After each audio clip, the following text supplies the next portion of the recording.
பொரி விலங்கை இல்லை பொரி விலங்கா உருண்டைன்னு சொல்லுவாங்க. இந்த அரிசியை வந்து பொரிச்சு பண்ணுற உருண்டை அவ்வளோ டேஸ்ட்டாக இருக்கும். இது எப்படி பண்ணுறதுன்னு பார்ப்போம். ஒரு கப் போல் புழுங்கல் அரிசி இந்த மாதிரி அளந்தெடுத்து வறுத்து எடுத்துக்கணும்.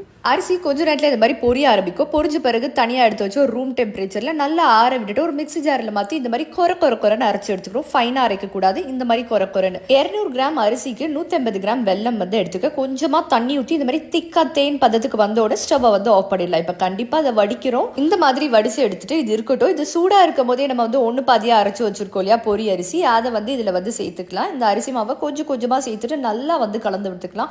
இந்த மாதிரி ஒரு ஈரப்பதத்தில் வந்து இருக்கும். இப்போ இதில் ஒரு கப் நிறைய வந்து துருவிட தேங்காய், ஃப்ரெஷ்ஷாக துருவிட தேங்காய் வந்து சேர்த்துக்கலாம். இந்த மாதிரி தேங்காவும் நல்லா வந்து கலந்து விட்டுட்டு பிறகு இந்த மாதிரி ஒரு பதத்துக்கு வரும் நல்லா ஈரமான ஒரு டெக்ஸ்சரில் வந்து இருக்கும். இப்போ வந்து உருண்டை பிடிச்சி சர்வ் பண்ணும் அப்படின்னா பொரி விலங்காய் உருண்டை வந்து ரெடி. எங்கள் வீட்டு ஸ்டைலில் கண்டிப்பாக ட்ரை பண்ணி பாருங்க. ரொம்ப சிம்பிள், 10 நிமிஷம் கூட எடுக்காது இதை பண்ண.